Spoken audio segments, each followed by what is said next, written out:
Futures trading involves risk and is not suitable for all investors. Content provided in this segment is meant for educational purposes and is not a solicitation to buy or sell commodities.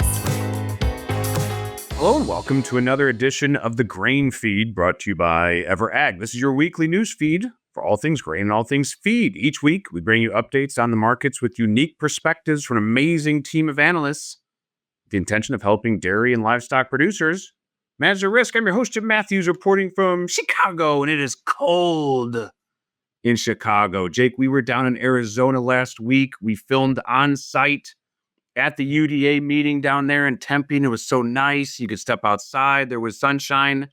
Not today.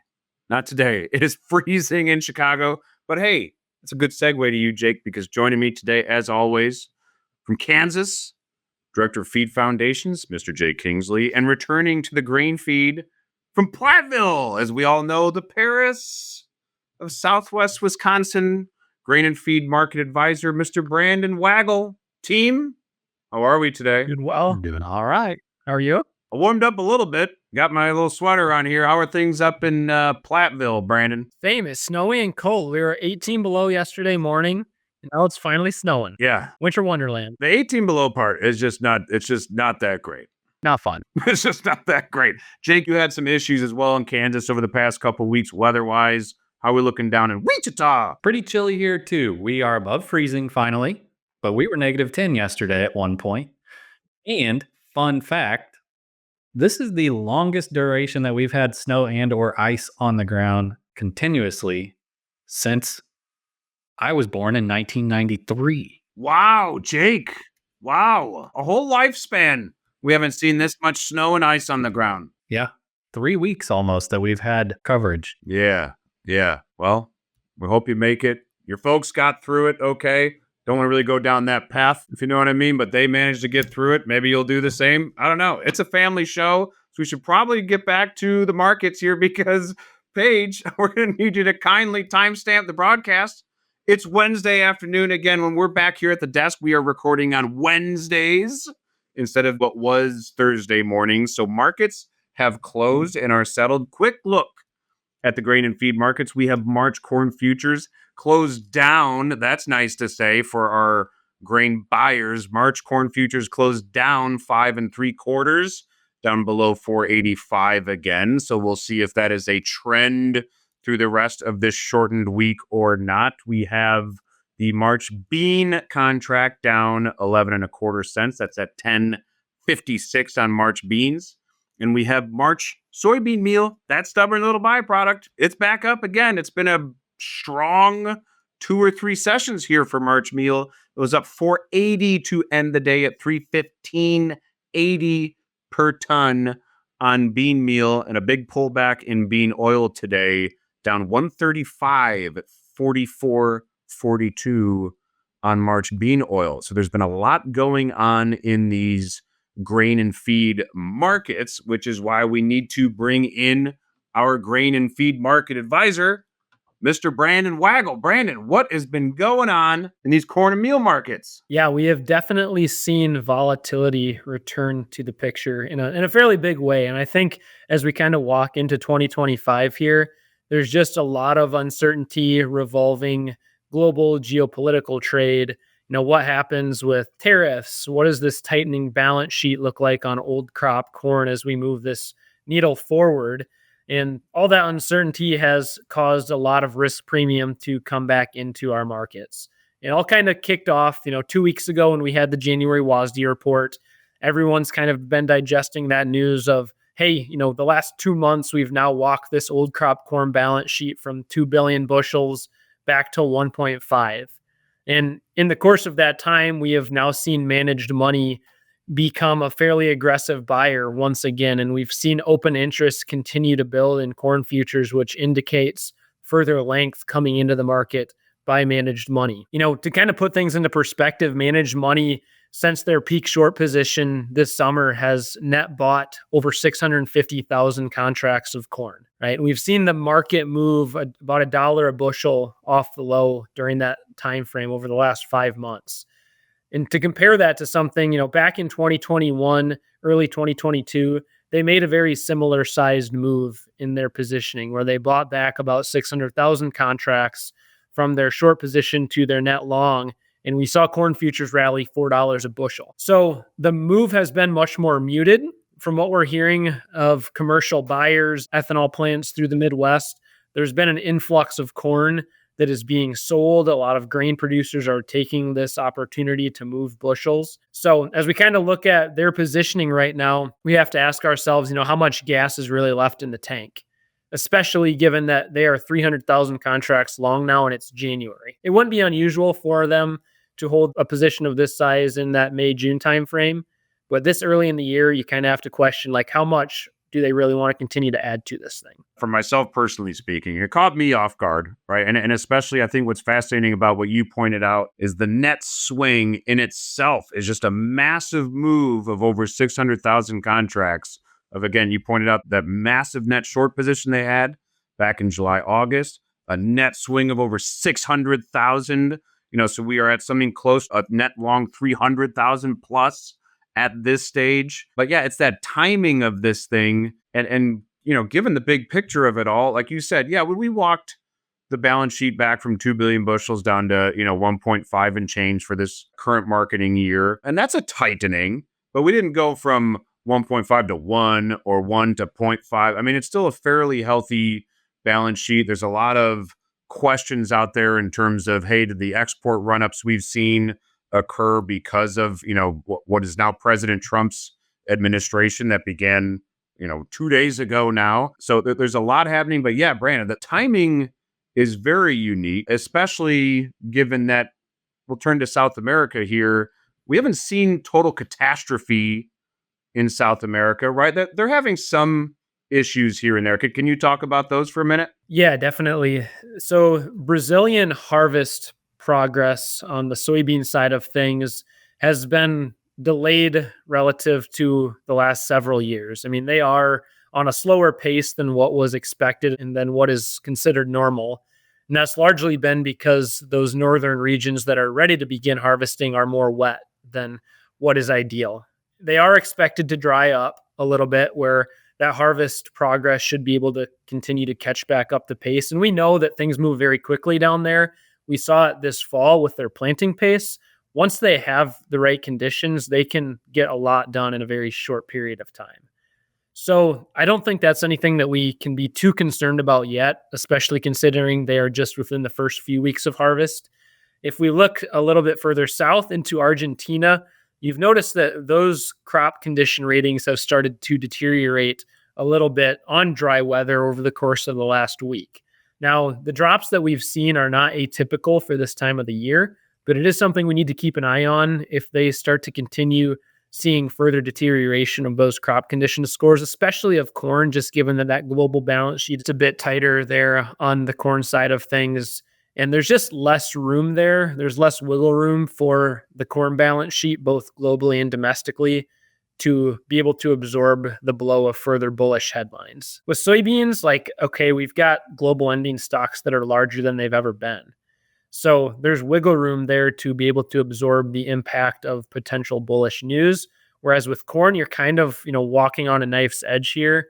There's less wiggle room for that to happen, which is why we could see, further topside if we get additional news into this corn market. And Brandon, then bringing up our focus back to the U.S. too, if we look at the bean corn ratio here in terms of where you look out to new crop, where November 25 beans are trading to December 25 corn. Well, for one, the D's 25 corn market has been completely different than the March, May, and July corn markets here. So there's been a huge discrepancy between old and new crop. New doesn't feel to have nearly the same anxiety in terms of any balance sheet tightness as old. But I think it also then has an impact on if you are the U.S. Midwestern row crop farmer and you're potentially still deciding between corn and beans, which I think sometimes that gets overhyped a little bit as if there's some massive demographic that just kind of waits until February or March to choose what they're going to plant. But there is odd demographic out there and things can swing enough that if you're able to be flexible in your rotation, that new crop pricing could have an impact. And I think one could argue at the moment given where that ratio is, you could see additional corn acreage, but maybe for a corn buyer, that's wishful thinking. What do you think on that? No, I think that's a very good point, Jim. I'm glad you brought that up. That is definitely a conversation that we've been having with a lot of grain producers in the Midwest.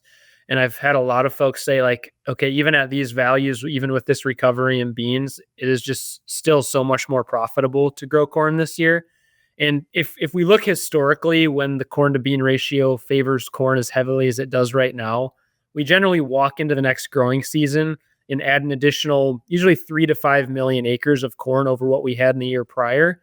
And if anything, what this tightening of the corn balance sheet does is it maybe only further incentivizes growing more corn for 2025. So that's why we've seen a big divergence here between new crop and old crop prices, because there is that expectation for more corn acres where, there doesn't have to be quite as much risk premium built into those deferred contracts. Yeah.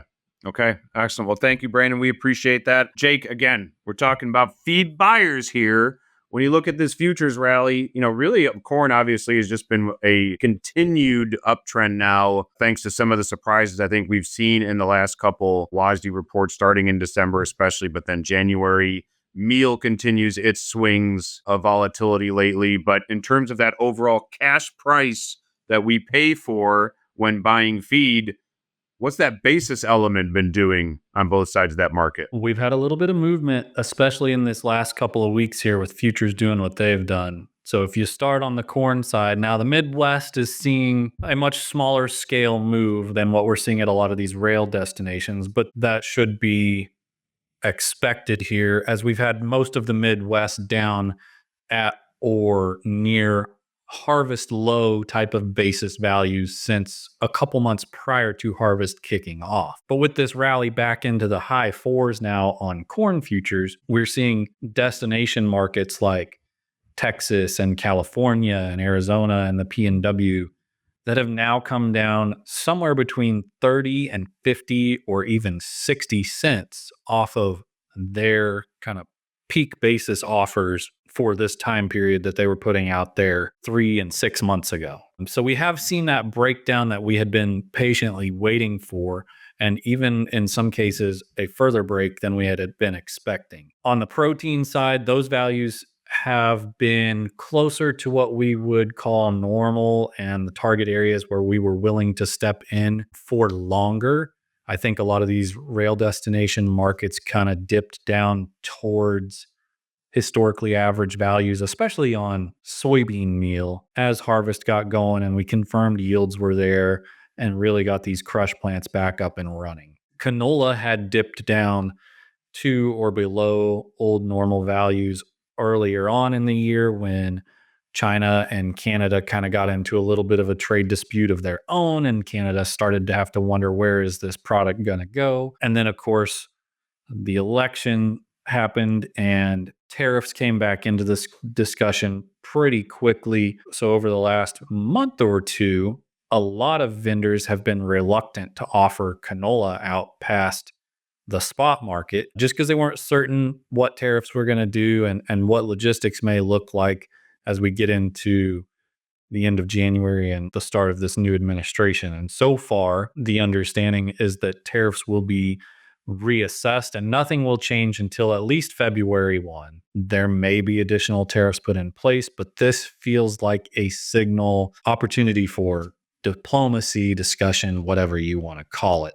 Maybe we don't have quite the volatile repeat of the last go around where boom, tariffs on everything everywhere right now. So that has immediately, we've seen a response in the market where there are now vendors out here offering canola through September. We're seeing some soybean meal values floated around for this coming October through maybe next March or even September there, just some preliminary numbers. So fluidity has returned to this market to a certain degree, even just with, a couple of less active than anticipated days of this Trump presidency, I guess you can describe it. So opportunity out there. We're definitely taking advantage of it on the basis front, even though it's a little bit ugly on the future side of things here. There's opportunity, and we've got a lot of time to work with to recapture that futures side should the market move back in the favor of a feed buyer. Those are all awesome points, Jake. I mean, just talk about the Trump administration. I mean, I think the threat for months had been day one, bam, I'm going to slap them on